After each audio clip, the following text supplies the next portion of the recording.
My name is Jeremy Laughlin, and this podcast is brought to you by my company, Momentum Worldwide Movers.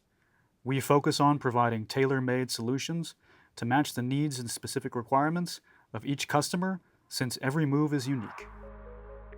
Katie Hurd is an executive coach and trainer from the US working almost 20 years in Japan. She is the founder of Neurofit Global Training and Coaching, a company that endeavors to help professionals and organizations become neurofit, using behavioral psychology and neuroscience insights to enhance cognitive flexibility across cultures to help teams better know themselves, understand others, and be authentic and creative in their multicultural lives and work. Katie's background includes 16 years in learning and development, a master's in psychology and neuroscience of mental health from King's College London, a professional certificate coach credential with the International Coaching Federation, and certifications in emotional intelligence in leading and coaching across cultures. Katie is passionate about helping people develop healthy and fulfilling lives, careers, and relationships to thrive. All right, Katie, welcome to the podcast. Thank you so much for having me. So you've been in Japan for 19 years, correct? That is right. Okay. I usually like to learn about how the guests come to Japan originally. So are you comfortable with telling us about how your Japan journey began? Absolutely. So I guess I'll dive right in. I started studying Japanese when I was 14 years old. And why did I study Japanese? The really simple answer is that there were just three language options at my high school. One was Japanese, one was French, and one was Spanish. And I think Spanish, I was like, oh, I could learn that easy. French, I was intimidated by, ironically. And then Japanese, I got interested in because a friend of mine had a student come stay with her and do a homestay. And we just thought she was fascinating and her culture was so interesting. And yeah. I'm surprised why Japanese didn't intimidate you. I know, right? Yeah. Now I understand. Now it's, 20 years in-ish and still studying. And it's a lifelong journey, isn't it? Yeah, well, it's definitely a lifelong journey. So what was how did you get to Japan the first time? How did you come over here? Yeah, so I didn't actually even come to Japan until I think it was like 7 years after I started studying Japanese. So I was a junior in university and came to study abroad for a year. Okay. And you went back to the States, and then you decided to come back to Japan? I did. Yeah. So ironically, and kind of sadly, when I came to study abroad, I found the cultural differences. I did get pretty severe culture shock while I was studying here. The way that professors treated the students was so different to what I was used to in the States, where they treat you like you're an adult, you have ownership. Here they treated you more like children. And then it was just so different from what I expected. I kind of was like, maybe I could use Japanese in the States, and was originally planning not to come back. So I did English teaching when I came to Japan as well. And so I can relate to you about the working environment, right? But I noticed that a lot of people use the teaching in Japan as a gateway to other career paths. And I find this really interesting. So how did you go from English teaching to your current career in corporate training? It's a really funny question, actually, because when I taught English, which I taught for 2 years, I actually also had a lot of challenges there, cultural issues and things that I really struggled to understand.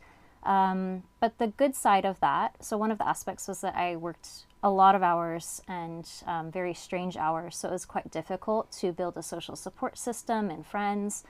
But on the other hand, I had a lot of time to study. So I ended up passing the JLPT N1, which of course is a much longer story, but over 2 years, got there. And yeah, I still haven't passed. I gotta say, I don't think I could pass it if somebody gave me the test right here today, but yeah, no. I've tried 2 times already, but it's a difficult test. So that's impressive that you were able to pass it so quickly. Okay, so you got some Japanese language skills. So then what did that lead into? Yeah, so then I actually So I'd been here in Japan for 2 years, passed the exam, was kind of surprised myself.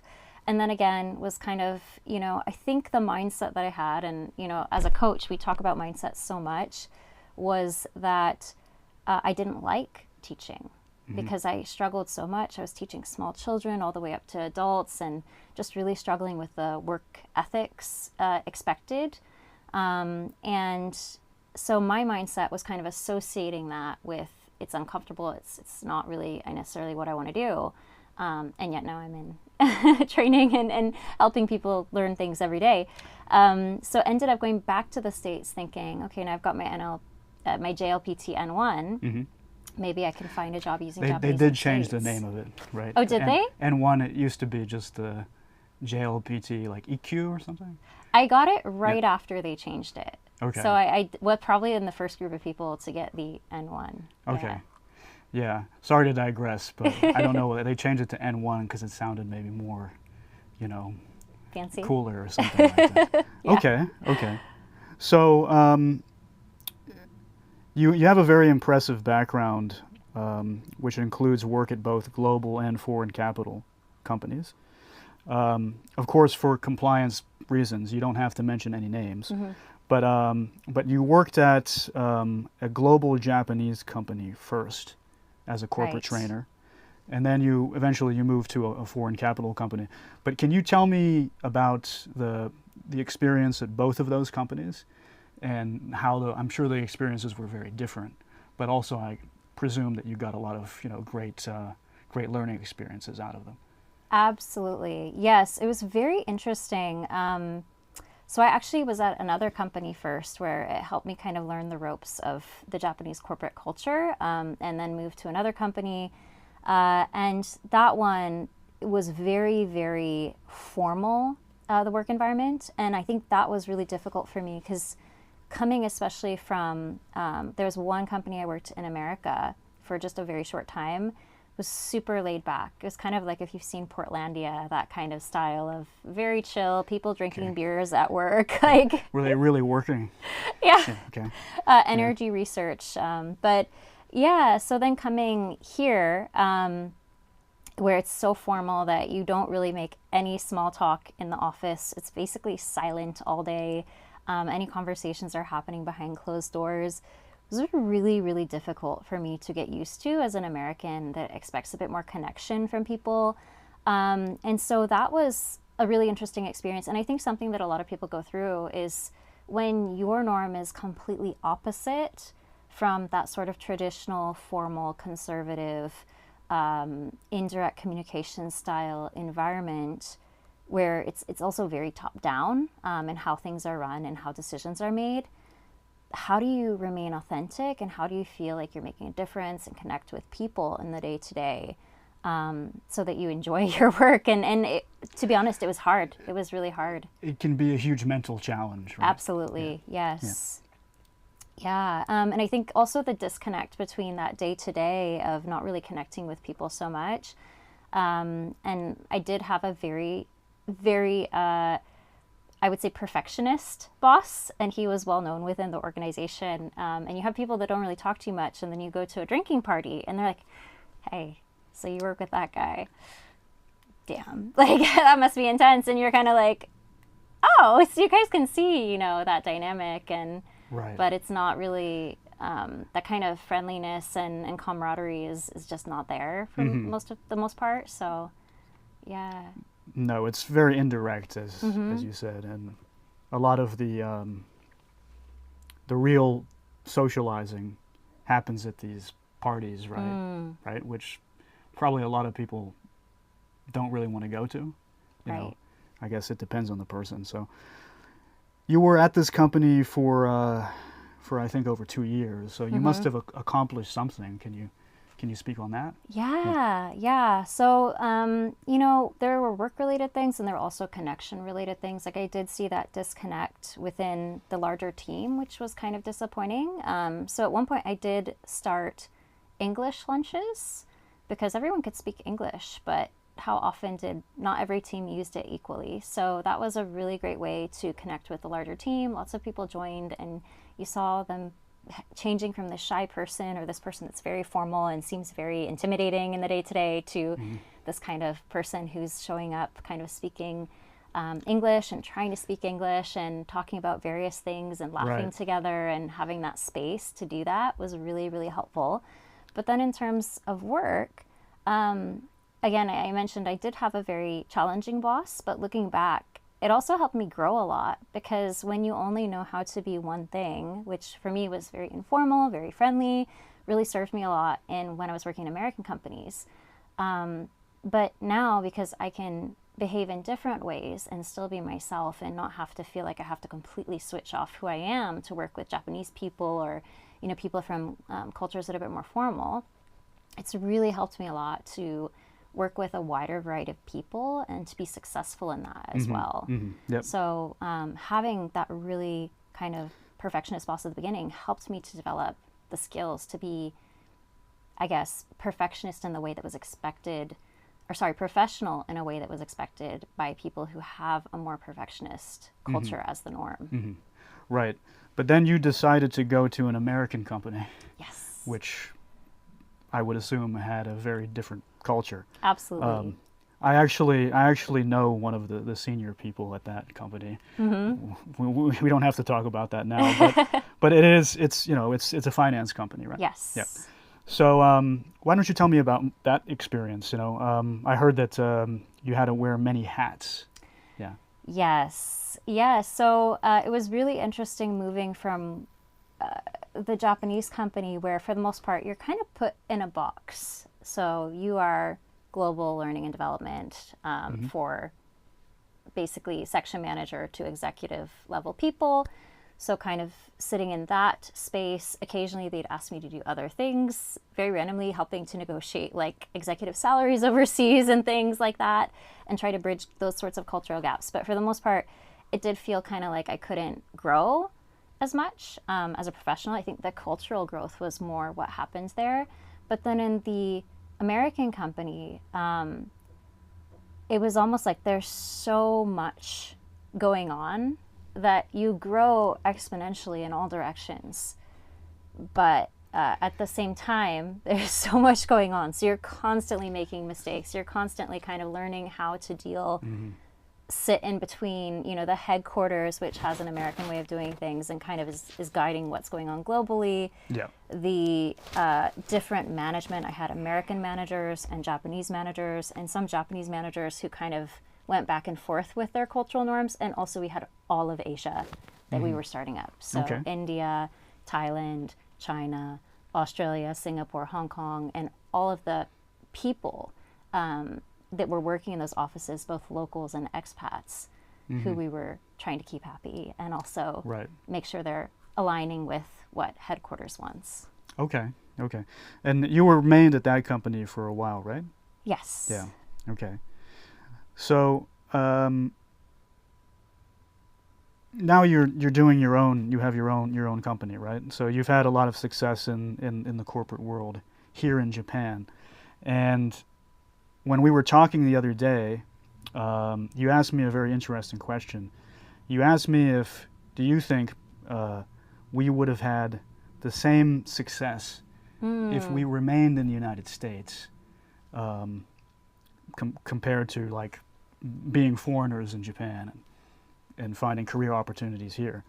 Do you think that's true? It's a really difficult question. Yeah. But I do think to some extent, would I be like running my own company and doing this particular line of work? I don't know about that. So I think all of these experiences that break you down, they also build you up into something that's quite interesting and different than what I would have probably been as a person if I'd stayed in the United States. Yeah. I would imagine that my position in life would be very much different than it is now. I mean, I would be in a completely different career if I stayed in the United States. But I think my answer to you was that probably if it was industry specific, I think we have more chances to achieve things here because there is less competition. Yes. But also at the same time because we're in Japan and we're experiencing Japanese culture, we're experiencing new things, we're experiencing challenges that are not common for people who stay back in their own country, right? So yeah, but thank you very much for bringing that question up the other day, because I think it's very interesting to consider. So going back to the wearing many hats kind of thing. So I think very basically in HR in Japan, we see that you have HR generalists and then you have HR specialists. And between Japanese and foreign companies, I think they use the two different types of people quite differently. So can you tell me about your experience with Japanese companies and how they kind of handle HR? Because at foreign capital companies, you see that a lot of HR business partners are hired, right, to kind of come in and kind of shake things up internally. But I think a lot of Japanese companies are very kind of reserved about doing that. Yeah. What is your experience with that? Yes, so I think it's much more difficult to lead change in Japanese companies, and I think part of that is the cultural aspects. So like the hierarchy and wanting to do things the same way as in the past, resistance to change and kind of risk aversion, I think is really big in regards to that. But yes, I did feel, interestingly, like in the company that I was in, that the roles were very clearly defined. Which I don't think is always the case with Japanese companies. So, and I think it's very different experience-wise for foreigners working in those sorts of companies versus Japanese people who may be seen more like they want to move them around and get lots of experience through like maybe moving them to another site in Japan or even outside of Japan to grow their experience, grow their knowledge. I think some companies, they're not necessarily doing that with all of their foreign staff roles. And so that disconnect, I think, can really get in the way of equality and kind of really utilizing their people to the max. Because there are definitely other things I could have been supporting in our HR department. I was quite assertive and asking to do those things, especially in the off season, because training in, at least in that Japanese company, was generally much quieter during the winter. So of course we do our hansei, kind of checking in what went well, what didn't go well, and kind of planning out for the future. But there was often times where I didn't have much going on that, let's say recruiting was super busy. And I could have probably lended them a hand and learned more about recruiting at that stage in my career, but they were like absolutely no mix between those departments. And so in terms of resources and that management as well, I think it could be managed a little bit better. Whereas in the US company, it's almost the opposite, that it's like nobody's role is defined. So it's almost like who's doing what and where do you ask? And sometimes people are doing the same job simultaneously at different areas of the company or countries. And there's probably more political instability at foreign capital companies. And that, absolutely. People have their own, right, agendas, right? And that might not mix well with some others. So I think it kind of makes sense that a lot of Japanese companies are really kind of adverse to that kind of thing, right? Yeah. Okay, so tell me about what you do now. So you have your own company, right? Right. And there seems to be a mental health aspect to your services. So I was hoping we could dive into that. Yeah. So when I started in this industry, so I work in executive coaching, I actually wanted to become kind of like an expat coach. So that was kind of how I built my business originally, was trying to help people who are going through basically the same things that I went through myself, going through these different environments, thinking about how do we raise our resilience. And so when I started studying coaching, I was looking at where different people went in their careers as coaches. And something interesting that I found is when you look at like LinkedIn profiles or you talk to people in the coaching space, many of them were starting as like general life coaches or executive coaches, and eventually were specializing in wellness coaching. So seeing that trend, when I first got my certification, I actually got a wellness coaching certification as opposed to an executive coach certification. And I think it comes back to that, would I be as successful in another country, or would I have as much opportunities aspect for this industry? Because there's obviously a ton of opportunity, because as soon as I got my credential about a year into studying coaching and had built up my 100 hours and got my ACC, I was immediately put on contracts. Sorry, what is an ACC? Yes, it's an associate certified coach with the International Coaching Federation. Mm-hmm. So I'm currently a professional certified coach, which is a qualification you can get after 500 hours. And I did build up those 500 hours in just a year because of how much work came in from the very beginning. And I think it's quite interesting, because looking back, I never would have thought I can be an executive coach when I was in the thick of it in like a Japanese company at 26 or, later on. Right. And yet you can. And I think that's a really big difference to what people think generally about the industry. They think, oh, if you're an executive coach, you must have worked in one of these top companies as an executive before, because otherwise how can you tell people what to do? So it's a general kind of misconception that coaching is about telling people what to do or showing them all the case studies or being like, I handled this way. The thing is, even if you were to tell people what to do, it might not fit with their experience, and then they could go and do that, and it could cause them problems. Yeah. So coaching is really all about helping people to realize they have a lot of knowledge and experience, and more focusing on what we would traditionally call like the soft skills areas of how do we make better decisions, how do we understand how we think and how other people think, which is really important working between cultures. Okay. Can you tell me about how do you address that? Like, do you have your clients like do meditation or something before you go into like the, how do you make decisions or things like that? Can you tell me more about that? Not quite, but I mean, possibly. So if you have, let's say, I'm just thinking of something that comes up a lot, which is either, let's say someone has difficulty managing their own emotions, or they have someone on their team who's having difficulty managing their emotions. So in that case, it doesn't, whether it's our emotions or the other person's emotions, it's going to affect our ability to work together effectively. And they have research on this that it's essentially fight or flight, right? We say neuroscience and behavioral psychology, but if we're behaving in a way, let's say we have a very assertive style, or it could be vice versa. A Japanese manager usually has a very passive style, but when they get angry, they might have a more aggressive style. And then that person responds to our communication with fear, which is normal as human beings, right? We're not running from the lion or, those types of things anymore.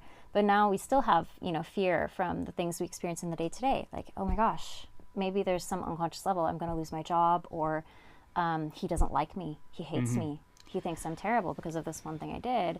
Right. And when we create that association, when we have a really strong emotional experience, it's more likely to record as a memory, and it's more likely to project that association moving forward, which means every time we encounter that person going forward, whether emailing us or having a meeting with them, our heart could start racing. We could start feeling nervous. Our stomach might start churning.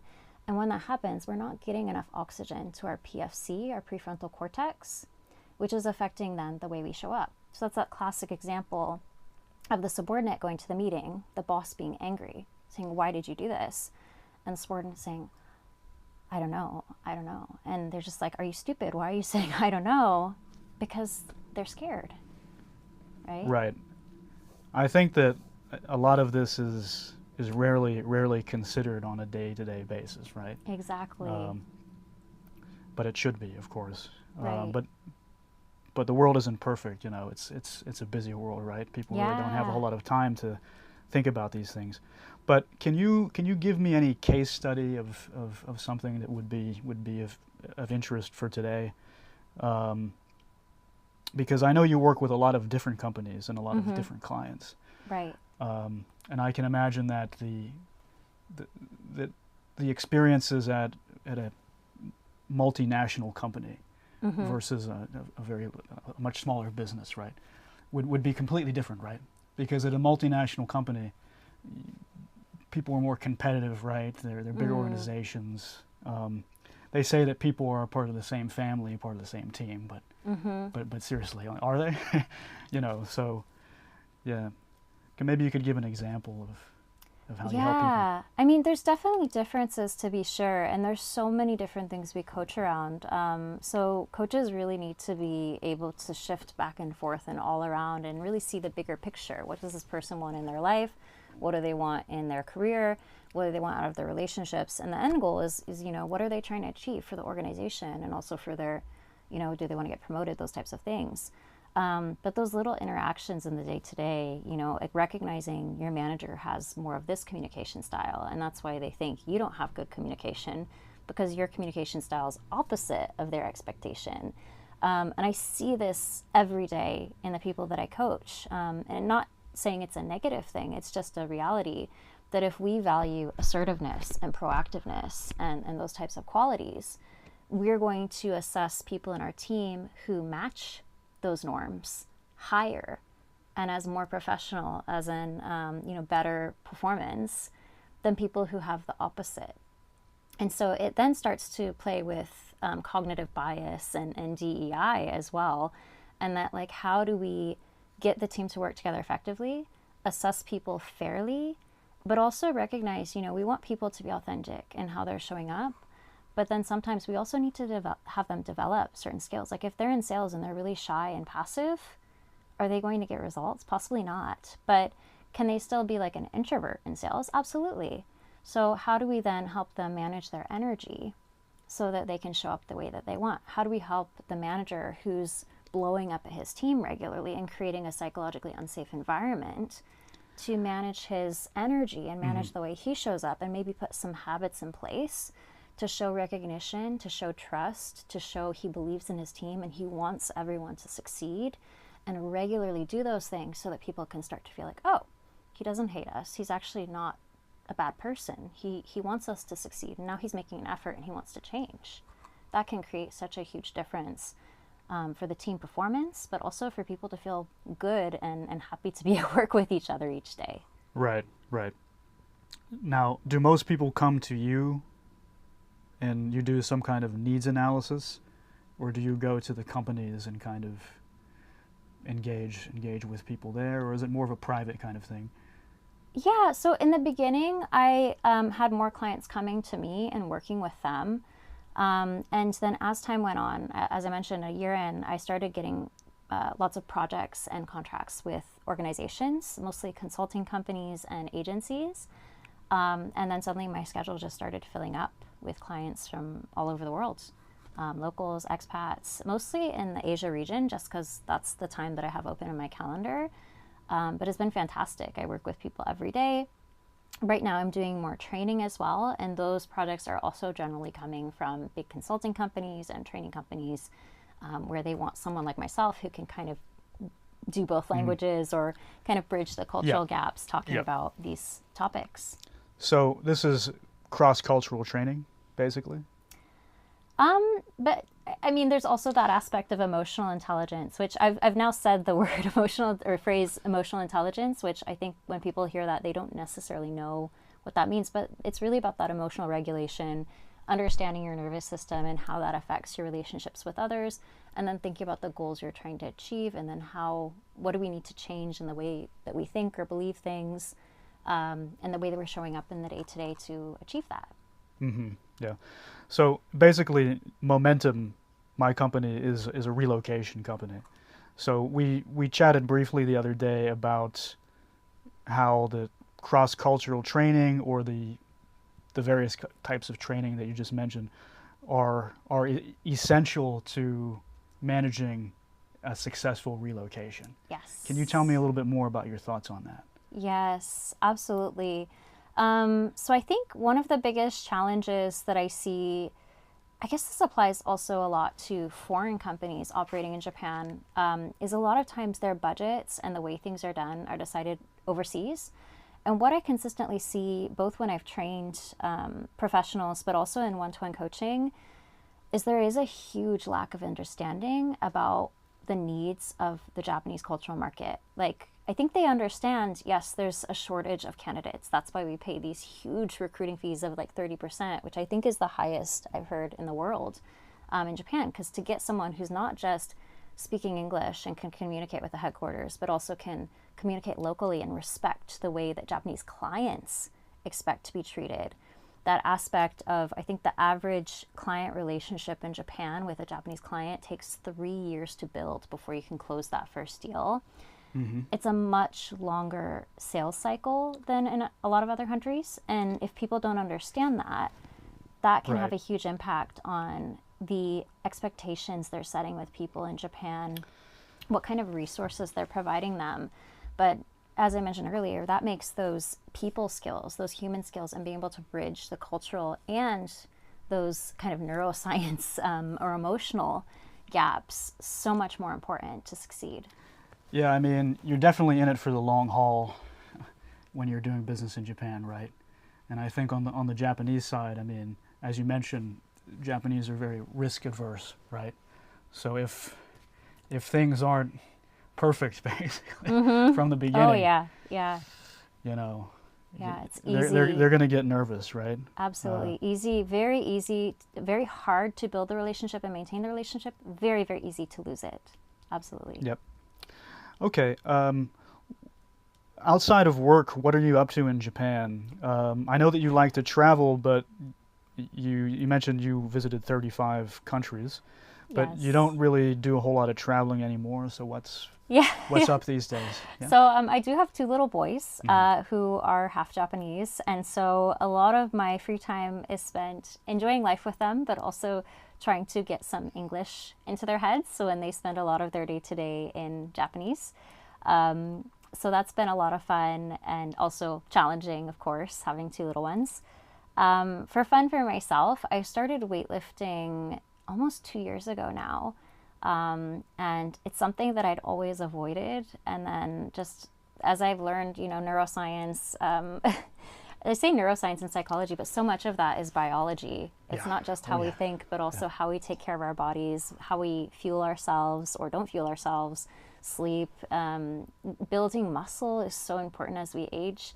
And I realized I wasn't really walking the talk on that. And I'd never really thought about like those aspects of life, but have started doing it, been doing it for 2 years. And I think I'm like the fittest I have ever been and the healthiest I've ever been. And the most mentally, like, there's very few waves. I feel very stable in myself, which is so important in this industry as well, to support my clients and support my kids.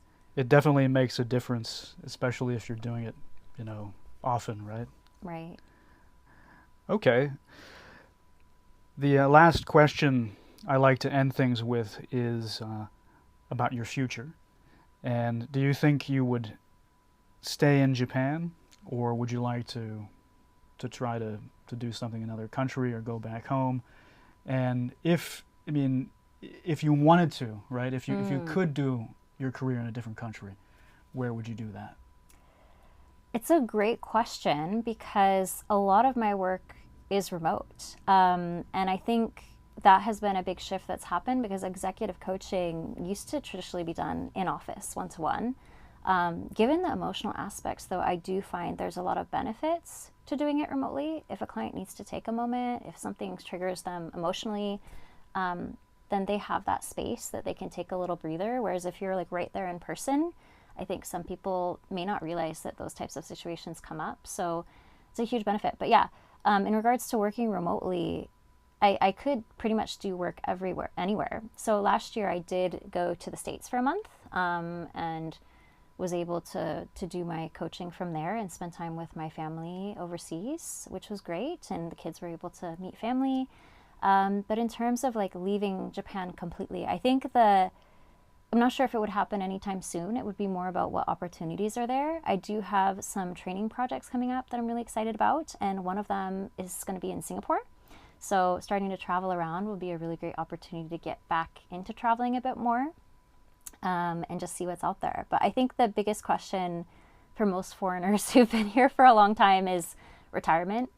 Realistically, would I want to retire here if I'm, beyond the space of being able to take care of myself in like very late life. Would I want to be here? I think that's the biggest question I have for myself, but I am still working to answer it. Okay. Okay. Yeah. Yeah. I mean, hard to beat the onsen. I know, right? So Yeah, that's true. one of the attraction points for me. So. Well, thank you very much, Katie. Yeah, that was an excellent conversation. Thank you for coming around. Yeah, thank Yeah. you so much for Yeah. having me. It was such a joy. We'll see you around. Yeah. Yeah. Thank you.